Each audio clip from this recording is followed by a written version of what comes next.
अस्सलाम वालेकुम स्टूडेंट्स, मैं professor Wali Khan from KGN classes. Today we are going to learn about amalgamation, different types of amalgamation, different method, how to solve amalgamation question. इन सब चीज़ों के बारे में आज हम डिस्कस करेंगे और इसको अच्छे से समझने की कोशिश करेंगे. ज़्यादातर मेजॉरिटी ऑफ स्टूडेंट्स अमालगमेशन के क्वेश्चंस को बहुत लेंदी और ज़्यादा डिफ़िकल्ट समझते हैं. आज मैं उन सारे डाउट्स उन स्टूडेंट्स के क्लियर करने की पूरी कोशिश करूंगा और अपनी तरफ से कोशिश करूंगा कि आज अमालगमेशन का जो टॉपिक है उनको इजी वे में समझाने की पूरी कोशिश करूँ मैं. तो देखते हैं अमालगमेशन में टाइप्स क्या है. पहले तो हम देख लेंगे मीनिंग क्या है अमालगमेशन. अमालगमेशन का मीनिंग है अमालगमेट होना, मतलब दो कंपनियां आपस में मिल जाना या एक कंपनी अपना नया बिजनेस चेंजेस, अगर इसको हम सिंपल वे में कहें तो चेंज एक तरह का चेंजेस होता है इसमें.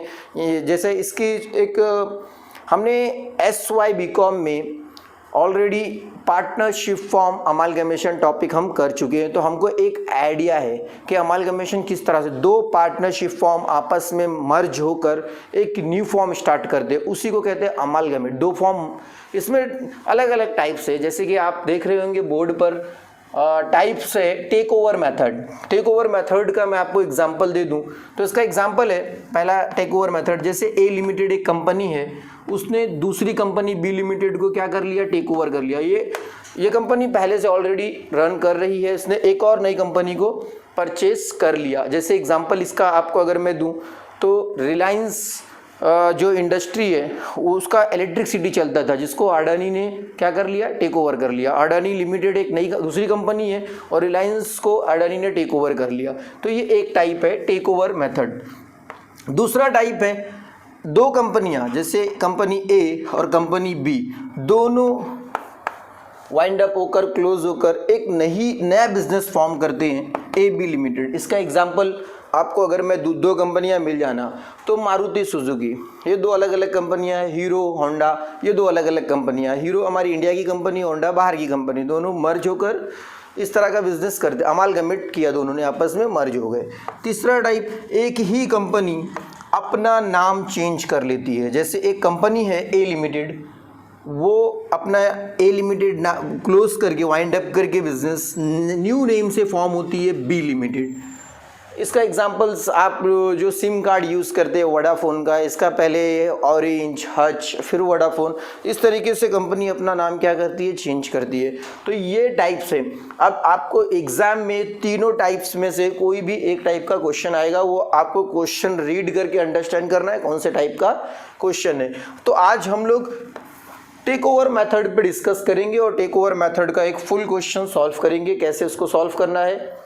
और जो जैसे एग्जांपल A लिमिटेड ने B को टेक ओवर किया, तो जैसे हम कोई भी चीज़ परचेज करते हैं तो आप अच्छे से जानते हो कोई भी चीज़ ऐसे ही नहीं मिलती है, उसके बदले में हमको कुछ ना कुछ कंसिडरेशन यानी समथिंग इज रिटर्न पे करना पड़ता है. उसको हम बोलते हैं PC यानी method of PC, purchase consideration. ये पे करना पड़ता है. किसको करना पड़ता है, ये परचेसर कंपनी वेंडर कंपनी को, जो कंपनी लिक्विड भी उसको पे करती है, क्योंकि ओनर ऑफ द कंपनी कौन होते हैं, शेयर होल्डर्स. शेयर होल्डर्स ने अपनी कंपनी क्लोज किया, मतलब उनका बिजनेस उन्होंने वाइंड अप करके, कोई भी रीजन रहा होगा कंपनी वाइंड अप, एक न्यू कंपनी में फॉर्म हुआ, यानी जो परचेसर कंपनी है वो सेलर कंपनी को PC पे करेगी. तो वो PC कैलकुलेट करने के टोटल 3 मेथड है. फर्स्ट मेथड है लमसम मेथड, यानी आपको डायरेक्टली सामने वाली company, purchaser company seller company को ऑफर कर देगी कि मैंने आपका बिजनेस 2 लाख 10 लाख में परचेस किया. इसको बोलते हैं लमसम मेथड, यानी PC का अमाउंट क्वेश्चन में डायरेक्टली गिवन रहेगा. तो ये एक मेथड है. दूसरा मेथड है यहाँ पर नेट एसेट मेथड, जो हमने SY में सीखा है. कैसे, इस तरह से जो लिक्विडेटर कंपनी है उसके ऑल एसेट्स को प्लस करके आउटसाइडर लायबिलिटी माइनस करके हम लोग PC कैलकुलेट करते हैं. All assets minus outsider liability. अब एसेट्स की रीवैल्यूड फिगर, यानी purchaser company liquidator vendor company का कौन सा असेट्स किस रेट में परचेस कर रही है, वो चेंज वैल्यू अगर क्वेश्चन में गिवन है तो वो यूज करना है. अदरवाइज बुक वैल्यू लेकर all assets minus outsider liability, तो हमको मिल जाएगा PC नेट एसेट मेथड. तीसरा जो मेथड है नेट पेमेंट मेथड. ये जो नेट पेमेंट मेथड है, ये मेथड तो डायरेक्टली PC गिवन रहेगा. ये मेथड आपने जो SY BCom में सीखा, असेट्स माइनस लायबिलिटी. और जो थर्ड मेथड है नेट पेमेंट मेथड, इसमें परचेसर कंपनी सेलर कंपनी के शेयर होल्डर्स को ऑफर करती है कि आप जिस कंपनी के शेयर होल्डर थे वो कंपनी तो लिक्विड हो गई, बंद हो गई, अब आप लोग मेरी कंपनी में शेयर होल्डिंग ले लो। यानी किस तरह का ऑफर होता है, जैसे अगर शेयर होल्डर को कहती है वो कि अगर आपके यहाँ पे 4 शेयर्स हैं तो मैं आपको 5 share issue 5 share for every 4 shares. समझ लो शेयर होल्डर्स के बी लिमिटेड में 4 शेयर्स हैं तो ए लिमिटेड उनको कितने शेयर ऑफर करेगी, 5 शेयर्स, यानी एक शेयर बढ़ा कर दे रही है और उसका रेट भी बढ़ा के देगी, 10 का शेयर 25 में, 15 में। मोर देन फेस वैल्यू जो अमाउंट होता है उसको हम प्रीमियम कहते हैं। इस तरह से ऑफर करती है, उसको कहते हैं नेट पेमेंट मेथड। तो इस शेयर होल्डर्स के ऊपर डिपेंड करता है। और वो जो नेट पेमेंट मेथड होता है उसमें पीसी परचेसर कंपनी जो ऑफर करती है इक्विटी शेयर कैपिटल में होता है या प्रेफरेंस शेयर कैपिटल में होता है या फिर कैश में होता है। इसके अलावा पीसी ये 3 चीज़ों में ही पे किया जाता है। इसके अलावा अगर आप एडजस्टमेंट, बहुत सारे स्टूडेंट्स को ये प्रॉब्लम होती है पीसी कैलकुलेट करने में, बहुत सारे एडजस्टमेंट्स दिए होते हैं तो उनको ये अंडरस्टैंड नहीं होता ये किस एडजस्टमेंट्स को परचेस कंसिडरेशन में यूज़ करना है। तो मैं आपको क्लियर कर दूँ कि वही एडजस्टमेंट्स जो परचेस कंसिडरेशन के अंदर यूज होगा जो परचेसर कंपनी ऑफर करेगी सेलर कंपनी को, और वो इक्विटी, प्रेफरेंस या कैश होगा, वो चीज़ें हम पीसी में यूज करके परचेस कंसिडरेशन कैलकुलेट करेंगे। अभी मैं आपको पूरा सम सिखाऊंगा तो आपको क्लियर हो जाएगा। ठीक है, चलो अब हम सम की तरफ चलते हैं और एक हम टेक ओवर मेथड का एक पूरा फुल क्वेश्चन सॉल्व करेंगे। और ये जो क्वेश्चन हम सॉल्व करेंगे ये क्वेश्चन अप्रैल 2012 का क्वेश्चन है। अप्रैल 2012 आपकी टेक्स्ट बुक में भी ये क्वेश्चन रहेगा, अप्रैल 2012। और साथ ही मैं आपको बता दूं कि ये क्वेश्चन आपको इस वीडियो में मिल जाएगा, क्वेश्चन आपको वीडियो में मिल जाएगा। और आप अपनी टेक्स्ट बुक से अगर इस क्वेश्चन को निकालना चाहते हैं तो अप्रैल 2012 का क्वेश्चन है फ्रॉम द फॉलोइंग बैलेंस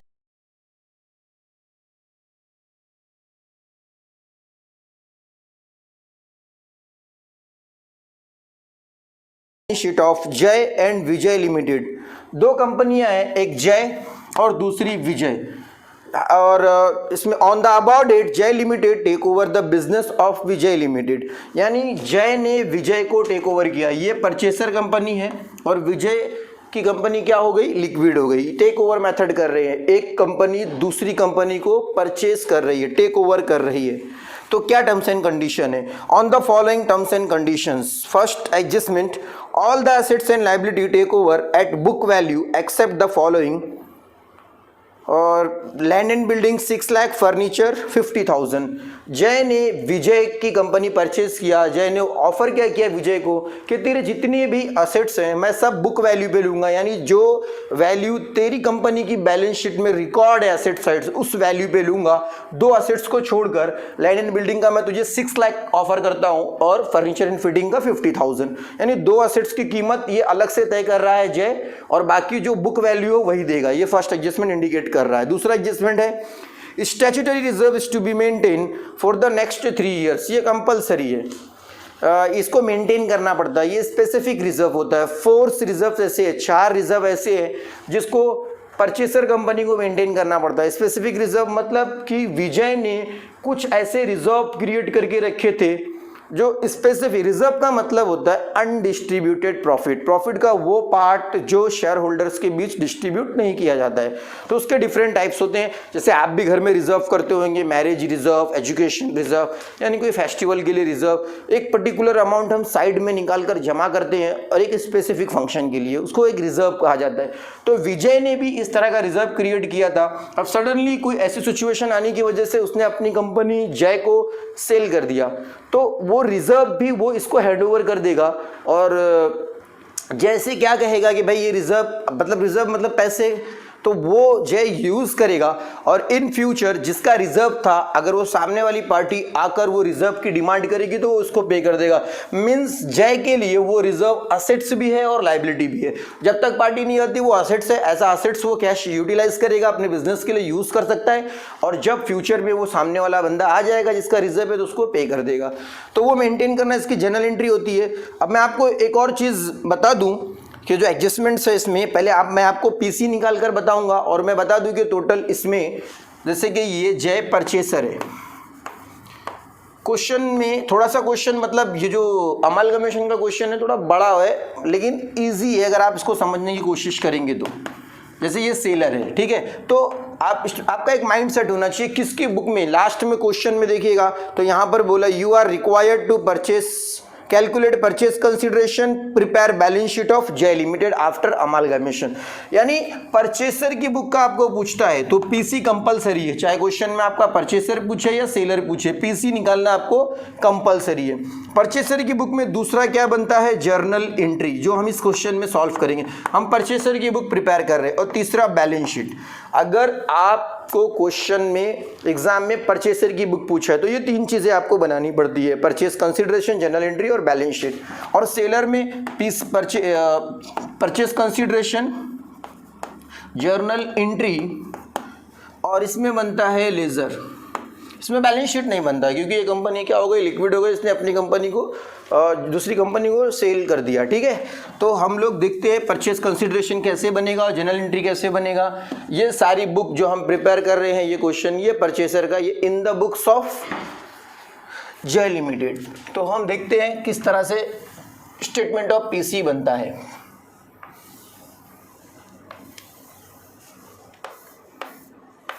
ये आपका statement of PC, statement of PC purchase consideration.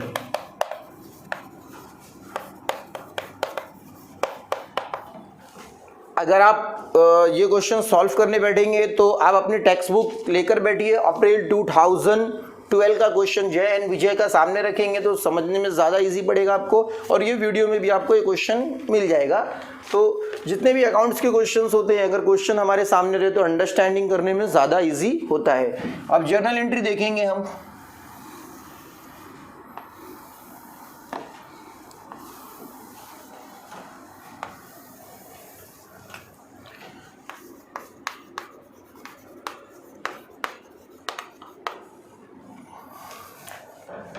Okay, तो जय विजय को पीसी किस तरह से पे कर रहा है वो देखते हैं हम।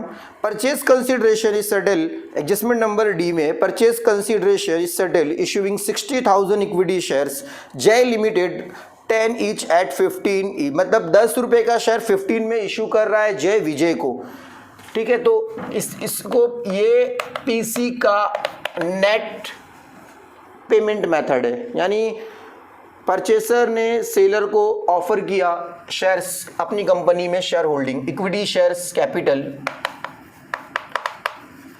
कितने शेयर्स इशू कर रहा है, 60,000 शेयर्स, और एक का रेट है 15 में, हालांकि उसका फेस वैल्यू है 10, तो मोर देन फेस वैल्यू, यानी 10 का शेयर 15 में, तो जो एक्सेस ऊपर का अमाउंट है 5 रुपीज़ वो प्रीमियम है। इसको मल्टीप्लाई करेंगे हम तो 9 लैक्स, यानी उसने इक्विटी में 9 लैक्स इशू किया। और आगे और एडजस्टमेंट में बोला है कि मैं आपको एडजस्टमेंट रीड करके बताता हूँ। Purchase consideration settle by issuing 60,000 equity share Jay limited of ₹10 each at 15 each to the equity share holder of Vijay limited, 3 lakhs of purchase consideration paid in cash. 9 lakhs का इक्विटी इशू किया और 3 लैक्स का उसने क्या दिया, कैश, यानी टोटल पीसी जय ने विजय को कितना दिया, 12 लैक्स। 9 का इक्विटी और 3 का कैश, टोटल पीसी 12 लैक्स आ गया। ये पीसी जय ने विजय को इश्यू किया, ये लिक्विडेटर कंपनी है, क्लियर। पीसी, अब हम जर्नल एंट्री की तरफ चलते हैं। अब जय अपनी बुक में जर्नल एंट्री किस तरह से पास करेगा, तो आपकी पहली एंट्री जो कंपलसरी है परचेसर की बुक में वो है business purchase, business purchase account debit to liquidator of Vijay. ये आपकी फर्स्ट एंट्री है। अमाउंट कितने में बिजनेस खरीदा उसने, 12 लैक्स। 12 लैक्स में एक बिजनेस उसने परचेज किया। दूसरी एंट्री आएगी assets and liability take over, all assets ले लेना है, कौन से असेट्स को किस रेट में उसने परचेज किया। लैंड एंड बिल्डिंग, फर्नीचर,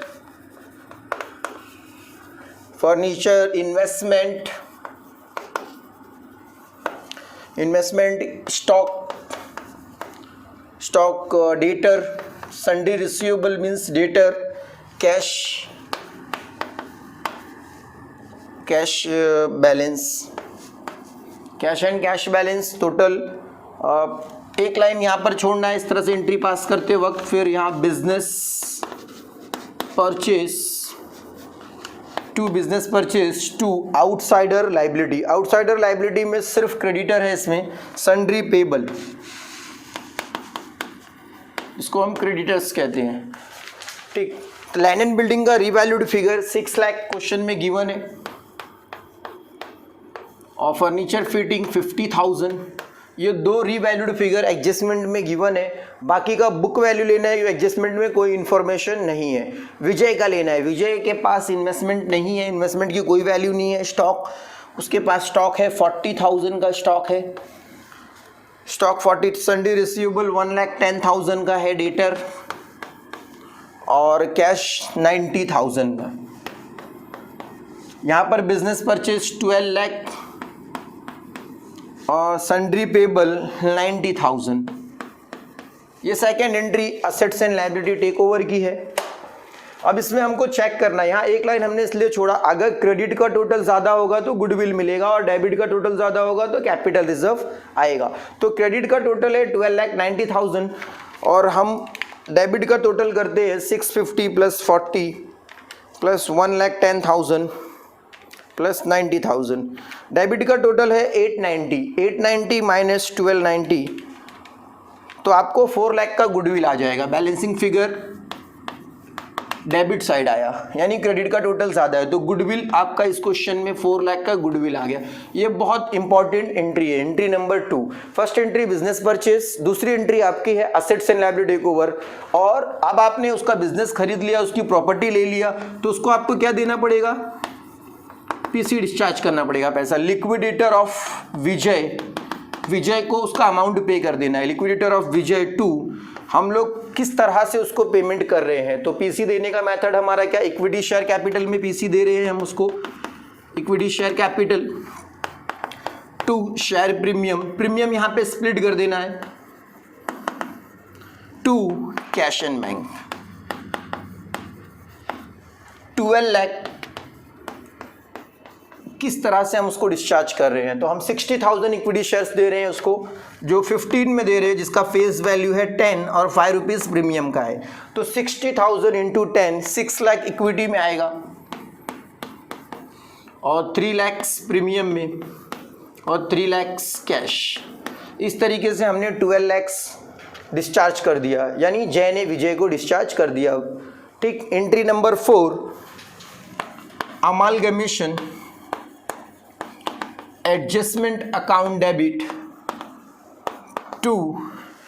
मैंने जैसा आपको बताया कि कुछ रिजर्व ऐसे हैं जो मेंटेन करना कंपलसरी होता है परचेसर कंपनी को, जो उसको सेलर से मिलते हैं। वो 4 रिजर्व है, मैं आपको एक एक करके नाम बताता हूँ। फर्स्ट रिजर्व है जिसका ये एंट्री पास होता है, statutory reserve, foreign project reserve, foreign allowance reserve और export profit reserve. Statutory reserve, foreign project reserve, foreign allowance reserve और एक्सपोर्ट प्रॉफिट रिजर्व। ये रिजर्व अगर क्वेश्चन में है तो ये एंट्री आपकी कंपलसरी। इस क्वेश्चन में एक्सपोर्ट प्रॉफिट रिजर्व है, एक्सपोर्ट प्रॉफिट रिजर्व, इसकी जर्नल एंट्री पास करना रहता है आपको, उसका यूज़ कहीं नहीं, सिर्फ एंट्री पास करना है आपको। 60,000। ये 4 एंट्रीज जो मैंने 1 बाय 1 सॉल्व किया, ये कंपलसरी एंट्री है परचेसर की बुक में। अगर आप अमालगमेशन परचेसर की बुक प्रिपेयर कर रहे हो जर्नल एंट्री, तो ये कंपलसरी। परचेसर पहली एंट्री क्या पास करता है, उसने बिजनेस परचेज किया, सामने वाले के assets and liability take over कर लिया। इसका सबका नरेशन जो हेडिंग है, पहला फर्स्ट बीइंग बिजनेस परचेज, दूसरा being assets and liability take over, third being PC discharge, और ये reserve maintain for next 3 years. And उसके बाद के जो जर्नल एंट्रीज होती है वो डिपेंड करती है क्वेश्चन में। अगर क्वेश्चन में इन्फॉर्मेशन है तो एंट्री आएगी, अदरवाइज नहीं आएगी। इस क्वेश्चन में 2 एंट्री और आएगी, जैसा कि क्वेश्चन एडजस्टमेंट नंबर सी में है। Sundry receivable of Jai limited include 3,000 receive from विजय। इसको कहते हैं इंटर कंपनी डेप्ट। वो क्या होता है मैं आपको एक्सप्लेन करता हूँ। उसको इस तरह से एंट्री पास करनी रहती है, creditor account debit to debtor, यानी जय को विजय से 3,000 रिसीव करने थे, देखिए मैं आपको समझाता हूँ। फॉर एग्जाम्पल ये आप हो और ये एक कंपनी है, ठीक है, ये आपकी कंपनी और ये सामने वाले की कंपनी। आप लोग मतलब आप दोनों में ट्रांजैक्शन होते हैं, लेन देन होते हैं। आपको ना 3000 इस कंपनी से लेना है, बी से 3000 लेना है, यानी बी आपका 3000 बाकी है। बी आपको ये 3000 पे करे उससे पहले आपने बी लिमिटेड को क्या कर लिया, टेक ओवर कर लिया, खरीद लिया। तो अब क्या होगा कि बी की जितनी भी प्रॉपर्टी वो आपकी हो गई और बी के पास जितने भी लायबिलिटी हैं वो पे कौन करेगा, आप पे करेंगे। मतलब कि जब आपने बी को खरीद लिया, इसके सारे एसेट्स और लायबिलिटी आपके सर आ गए, तो अब इसके क्रेडिटर्स में, इसके लायबिलिटी होल्डर में आपका भी नाम है, ये आपका भी बाकी था 3000।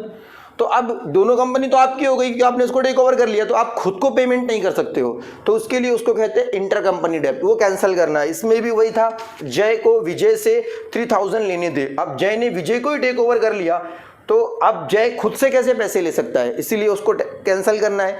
और जब भी इंटर कंपनी डेब्ट हम कैंसिल करते हैं तो लायबिलिटी जो होता है उसको डेबिट में लिख दो और असेट्स को क्रेडिट में लिख दो, ऑटोमेटिक कैंसिल हो जाएगा।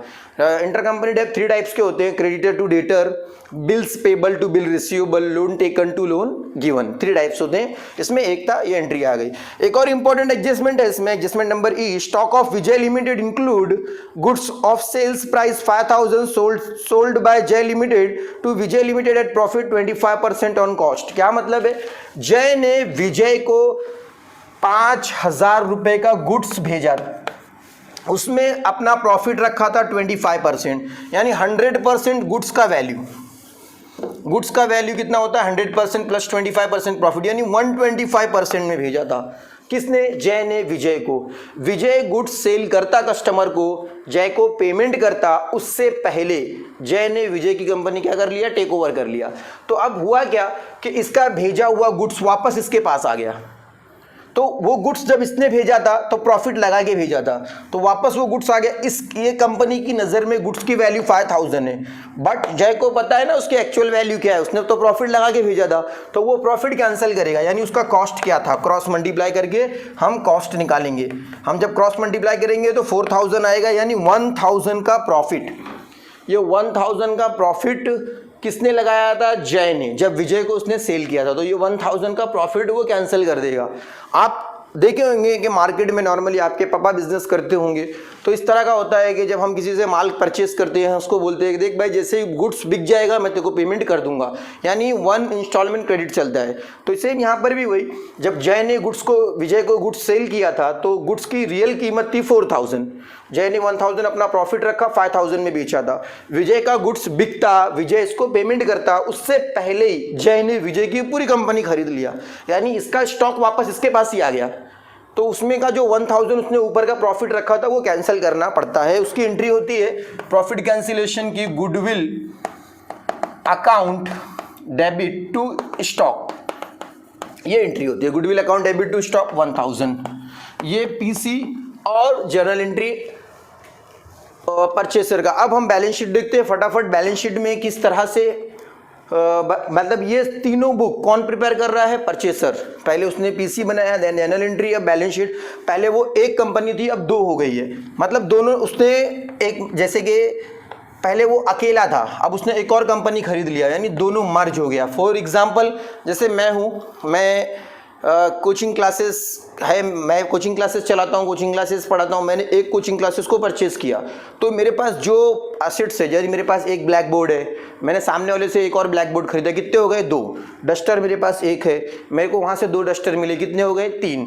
मतलब कि अब जो मेरी जो प्रॉपर्टी, मेरी बैलेंस शीट चेंज होगी, एसेट्स बढ़ जाएंगे, लाइबिलिटी भी बढ़ जाएगी, क्योंकि सामने वाले जिसका भी बिजनेस मैंने परचेज़ किया उसकी भी प्रॉपर्टी, उसकी भी लाइबिलिटी मेरे पास आ गई।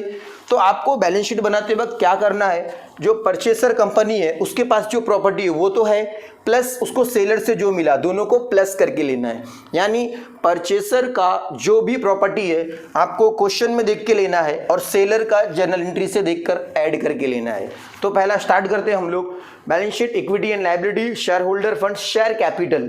तो पहले हम देखेंगे जय के पास कितने शेयर्स थे। जय के पास ऑलरेडी पहले से 5,50,000 का इक्विटी शेयर्स है, ओनली 5,50,000 इक्विटी है, और विजय से उसको कितना मिला, 6 लाख।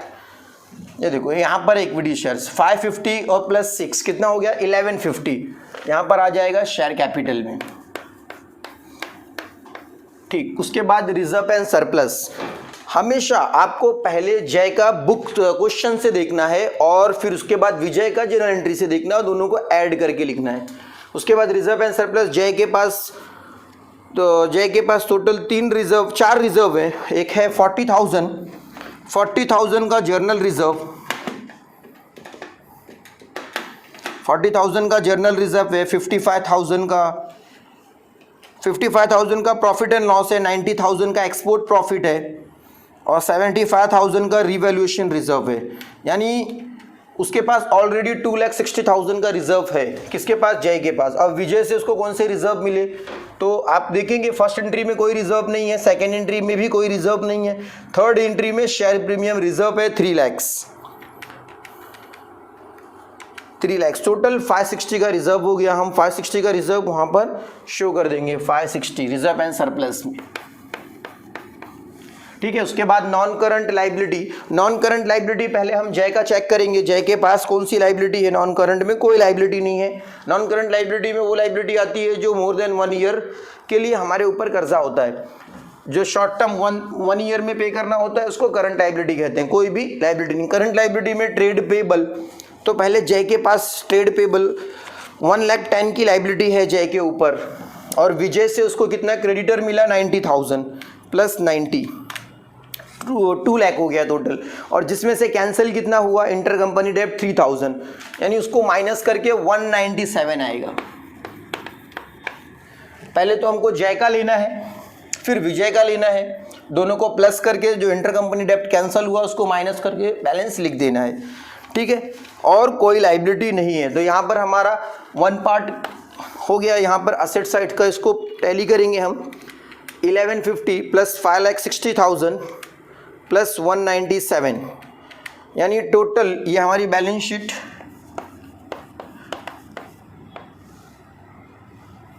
19,07,000 पर वन साइड का टैली हो गया। अब अदर साइड की तरफ बढ़ते हैं हम। अदर साइड्स में हमारा आता है assets, non current assets, fix assets given है, टेंजिबल। अपने पास टेंजिबल असेट्स जय, यानी जय के पास पहले से कौन कौन से असेट्स है? 2 है। लैंड एंड बिल्डिंग 250 का प्लस फर्नीचर 120, टोटल 2 असेट्स हैं उनके। और यहाँ पर उसको 2 असेट्स मिले, यानी दोनों 650 प्लस 650, यानी टोटल असेट्स 10,20,000 टेंजिबल। इंटेंजिबल में जय के पास कोई भी असेट्स नहीं है। गुडविल, ट्रेडमार्क, पैटेंट्स, कॉपीराइट्स, ये सब इंटेंजिबल में आते हैं। कोई भी असेट्स जय के पास नहीं है। विजय से उसको 4 लाख की गुडविल और यहाँ पर 1,000 की गुडविल, यानी टोटल 4,01,000 इंटेंजिबल। जय के पास कोई भी इंटेंजिबल असेट्स नहीं था, बट विजय से उसको 2, यहाँ पर 4 लाख और यहाँ पर 1,000। देन उसके बाद नेक्स्ट है आपका नॉन करंट इन्वेस्टमेंट। 25,000 है जय के पास, विजय से उसको कोई इन्वेस्टमेंट नहीं मिला, तो ओनली जय का जो था पहले का वही कॉपी कर देंगे हम। उसके बाद अदर नॉन करंट असेट्स, इसमें issue of share expenses, amalgamation, adjustment, ये सब अमाउंट्स के आते हैं। लेकिन इसको हमको मतलब यहाँ पर कुछ ऐसा है नहीं, इसके लिए ये ऐसे ही ब्लैंक रहेगा। फिर उसके बाद करंट असेट्स, ट्रेड रिसीवेबल में आपका आता है डेटर और बिल रिसीवेबल। जय के पास डेटर है 125 का, 1,25,000 का डेटर जय के पास पहले से है। विजय से उसको डेटर कितना मिला? 110, दोनों को ऐड करेंगे 235, जिसमें से 3,000 माइनस कर देंगे इंटर कंपनी डेप्ट, ये 3,000, 232 यहाँ पर आ जाएगा डेटर में, 2,32,000। फिर उसके बाद आपका आ गया इन्वेंट्री का मतलब होता है स्टॉक। जय के पास ऑलरेडी पहले से 865,000 का स्टॉक अवेलेबल है और यहाँ से उसको स्टॉक कितना मिला? 40,000, 65 प्लस 40, 1,05,000, जिसमें से 1,000 जो हमने कैंसिल किया प्रॉफिट का वो माइनस कर देंगे, तो 1,04,000 आएगा टोटल इन्वेंट्रीज में। 1,04,000। एक बार वापस से मैं आपको बता दूं इन्वेंट्री का, पहले जय का इन्वेंट्री आपके पास जो है क्वेश्चन में वो लेना है। विजय से उसको इन्वेंट्री जो मिला स्टॉक 40,000, दोनों को ऐड करके जो आपने प्रॉफिट कैंसिल किया उसको माइनस करके बचा हुआ अमाउंट वहाँ पर आपको शो करना है बैलेंस शीट में। उसके बाद है आपका लास्ट में कैश एंड कैश इक्विवेलेंट। जय के पास ऑलरेडी 335 का कैश अवेलेबल है, उसके पास ऑलरेडी उसकी बैलेंस शीट में 335 का कैश है, प्लस उसको विजय से कितना कैश मिला, यहाँ पर हम देखेंगे उसको कैश मिल रहा है 90,000 का। तो 335 प्लस 90 ये इसके पास कैश है, और कैश उसका गया कितना, तो उसने पेमेंट किया 3 लाख का कैश, माइनस करेंगे 3 लाख, तो कैश बच रहा है हमारे पास 125। मतलब डेबिट से डेबिट को प्लस करना है, क्रेडिट माइनस करना है। कैश डेबिट बैलेंस है, मतलब जो जय के पास था वो 335 प्लस 90,000 माइनस 3 लाख। अब ये मैंने क्यों प्लस किया, क्योंकि डेबिट में असेट डेबिट बैलेंस होता है, डेबिट से डेबिट प्लस होगा, क्रेडिट माइनस। तो जो बचा हुआ अमाउंट है उसको हम यहाँ पर शो कर देंगे 1,25,000, और इसको हम टैली करेंगे 125 प्लस 1,04,000 प्लस 232 प्लस 25 प्लस 4,01,000 और प्लस 10,20,000, और इस तरह से हमारी बैलेंस शीट टैली हो जाएगी 19,07,000 पे। तो ये आपका ये क्वेश्चन कंप्लीट क्वेश्चन सॉल्व हो गया। टेक ओवर मेथड का ये क्वेश्चन था। आप इसकी प्रैक्टिस करेंगे तो आपको ज़्यादा अच्छे से समझ में आएगा, और अगर आपको उसके बावजूद कोई डाउट रहता है तो हमारे कमेंट बॉक्स में जाकर अपने डाउट्स लिखकर मुझे भेज सकते हो, और मैं आपके सारे डाउट्स पूरी क्लियर करने की कोशिश करूँगा। अप्रैल 2012 का क्वेश्चन है ये, जय एंड विजय का। आपको क्वेश्चन की फ़ोटो वीडियो में मिल जाएगी। हमारे इस वीडियो को ज़्यादा से ज़्यादा TY BCom स्टूडेंट्स को शेयर करें, सब्सक्राइब करें और लाइक करें। खुदा हाफिज़।